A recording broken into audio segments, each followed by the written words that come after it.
This is a story of displacement, delusion, desperate overreaching, and possibly indictable behavior. I think you'll like it.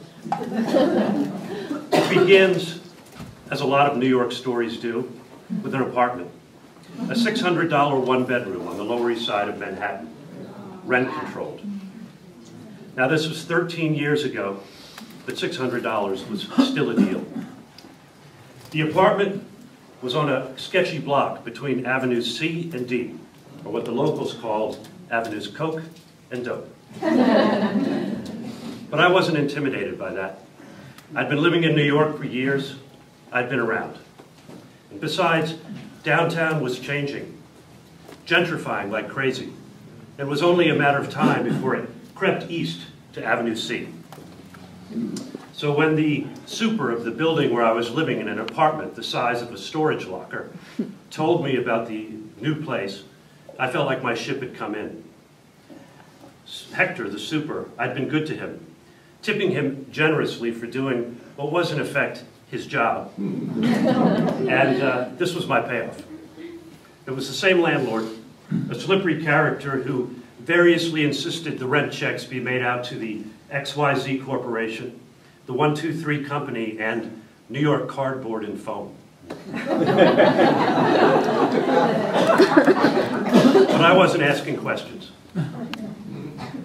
My first night there, I had a few celebratory beers and passed out happily in my spacious new pad. And then around 2 in the morning, I was woken up by what sounded like shouting and laughter in the hallway. So I went out to investigate. And from the landing on the second floor where my apartment was, I could see 3 men in the foyer. A big guy in track pants and a muscle tee, and 2 skinny creatures of the night, conducting a transaction. Now, I was cool. I'd been around. I didn't care about a little drug dealing. I just wanted to sleep. So I called down to them in a casual tone, and I said, "Hey, fellas." And they looked up at me like, "Who the fuck is this guy?" And I said, "Hey, listen, you guys think you could do me a favor? The noise seems to really travel in this building. You think you guys could keep it down?" They looked at one another, and then the big guy in the track pants looked up at me with a big smile, and he said, "No problem, bro. We'll keep it down." And I said, "Thank you. That's great." And I turned around and headed back to my apartment, feeling pretty good about the encounter. You know, we understand one another. You've got your thing to do. I've got my thing to do. We're cool. Peaceful coexistence. Well, I went back to bed, and I fell asleep about as soon as my head hit the pillow. And then about 2 hours later, I was woken up again by more shouting and laughter in the hall. And I thought about going outside and saying something, but by then I was so tired from the move, and I didn't want to deal with the hassle of it. So I just pulled the pillow tightly over my ears, and I fell fitfully back to sleep. Well, that scene played out numerous times over the next 3 to 4 weeks. And usually I didn't say anything, just the noise in the hall sort of kicked up. But every once in a while it would get so loud, I felt compelled to go out and say something. And each time I did, the big guy in track pants, the dealer, would say, "No problem, bro." And I would turn around and go back to bed. And within an hour or two, the noise would kick up again. Until one night, when I went out to complain as usual. And this time, the dealer didn't say anything, just looked up at me, his smile noticeably thinner than usual. And I didn't think much about it, went back to bed. Well, the next day I got up late, tired, and went out for Chinese food. And as I left the building, I passed between the dealer and his girlfriend, who were standing at the entrance to the front door like sentinels. And if you think he was scary looking, let me tell you. And they were standing there like this, and I had to pass between them. And as I did, they sort of giggled to one another behind my back. And when I got back with the Chinese food, they were still standing there, and I had to squeeze past the girlfriend to get in the front door. And as I did, she leaned over and whispered something that sounded like, "You're dead."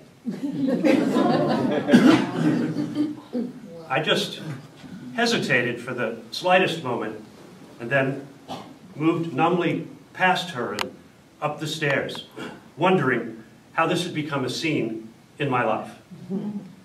When I got upstairs, I put my key in the lock, or tried to. It turned out someone had crazy glued it. Now I was really freaked, because I assumed the crazy glue had something to do with what the girlfriend had whispered to me. If I'd even heard her right, I couldn't be sure. Maybe the crazy glue was just kids in the building messing with the new guy. Because when I moved in, there were these little kids in the building who took to following me up and down the stairs, laughing behind my back and mumbling, "Pendejo, pendejo." Pendejo, dumbass, creep. Literally, pubic hair. So I thought, maybe the crazy glue was just the charming little urchins messing with the pendejo. Or maybe my life really was in danger. The truth was, I was so sleep deprived and now rattled by the business at the front door, I couldn't be sure of anything. Well, at that point, I decided I had to get a locksmith to get me back into the apartment. And at that point, I decided to just lay low for a while, not make any complaints about the noise, and see how things went. The trouble was, there were a lot of other things going on at the same time, and I was starting to go a little nuts. A construction crew broke ground on the empty lot next door, so that even my waking hours were now punctuated by the sound of jackhammers and pile driving that made the entire building wobble. I took to cranking my air conditioner day and night to try and drown out the noise, which didn't work at all. Only meant that I was getting up sleep deprived and with a chill. In fact, I felt I was becoming seriously ill. This was the summer of West Nile, and after noticing the mosquitoes buzzing over the garbage in the air shaft outside my kitchen window, I was convinced I could feel the tiny viral organisms burrowing into my brain tissue. So one night when the noise in the hall kicked up again at 3 a.m., I snapped. And I marched out, half-dressed, crazed from lack of sleep, possibly infected with West Nile. And I called down to the foyer in a voice that came to me from some TV cop show. And I said, "Listen, fellas, this isn't going to fly anymore. Get it? Business is closed."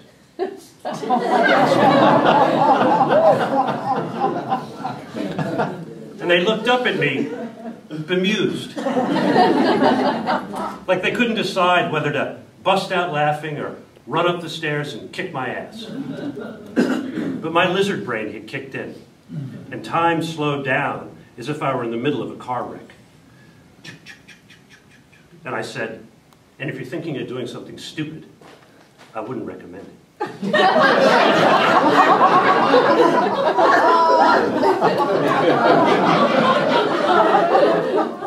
And then I whipped around and marched back to my apartment, slamming the door behind me. And that night, I slept better than I had in weeks. I didn't know if it was because they had listened to me and kept the noise down, or because I was so dog-tired I slept through it. But I noticed over the next few days that people in the building were cutting me a wider berth than usual in the hall. Even the little kids were keeping their distance. The dealer and his girlfriend were avoiding eye contact. I figured it had to do with me standing my ground. I had earned some grudging respect. And then one afternoon I was walking back home down the block, and as I got closer to the building, I saw two young boys about 10 years old outside the entrance, and they were laughingly yanking a couple of pit bulls on choker chains, letting the dogs' snarling snouts get within inches of tearing each other apart. And the dogs were like, "Rah, rah, rah, rah, rah." And the kids were just yanking the dogs back and laughing their heads off because what could be more fun? And as I got closer, the boys looked up in my direction, and one of them said to the other, "Be cool, he's a cop." And they pulled the dogs apart. Now it all made sense. The sudden deference of everyone in the building, the confused, hesitant looks on the dealer and the other men's faces that night when I came on with my TV cop show voice and my sleep-deprived fearlessness. I had heard about city landlords renting cheap apartments to cops to scare dealers out of buildings. This was a known thing. They had put all this together and come to the obvious conclusion. Because who else would have talked to them like that? He would have to be crazy.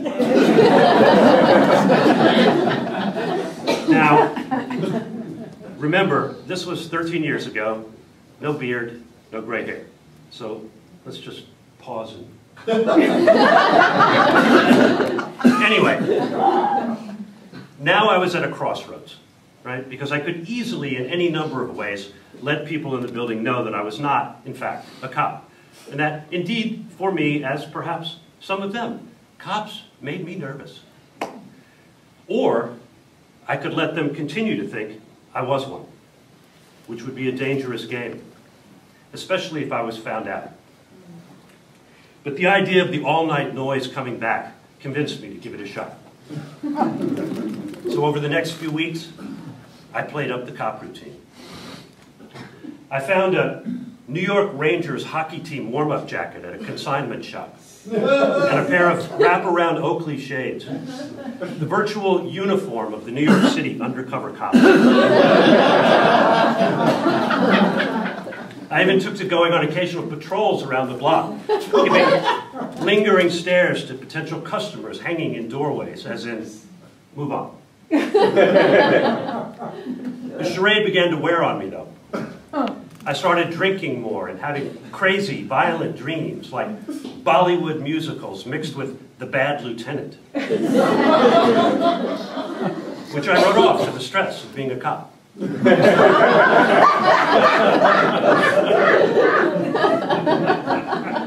One morning, about 6 a.m., I was yanked out of a deep sleep by the sound of a crowing rooster. And I jumped out of bed and ran to the window, and all I could tell was that it was coming from the building in back of mine. In zero tolerance mode now, I threw on the Rangers jacket, put on the Oakleys, and I marched downstairs and around the corner and hit every buzzer on the front of the building at once until someone buzzed me in. And then I bounded from floor to floor until I found where it sounded like the crowing was coming from, and I pounded on an apartment door. And I said, "I'm looking for the rooster."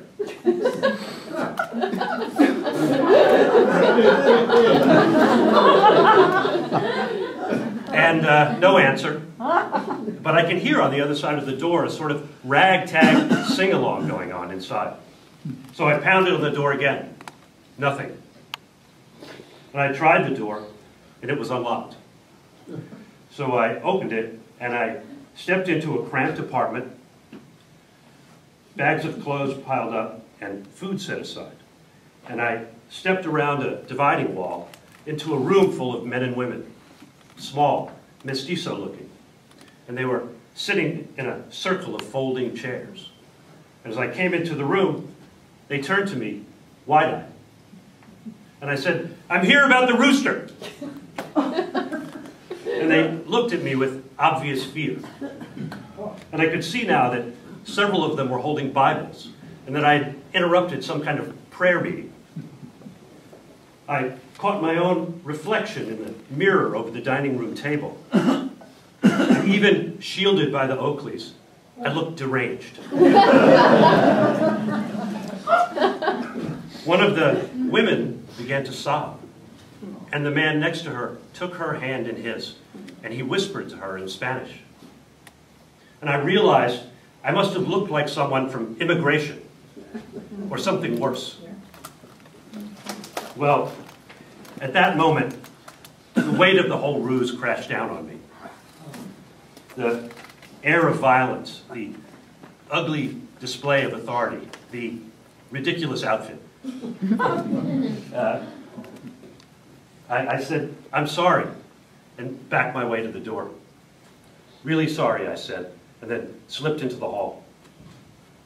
And out in the hall, I could feel my heart beating rapidly.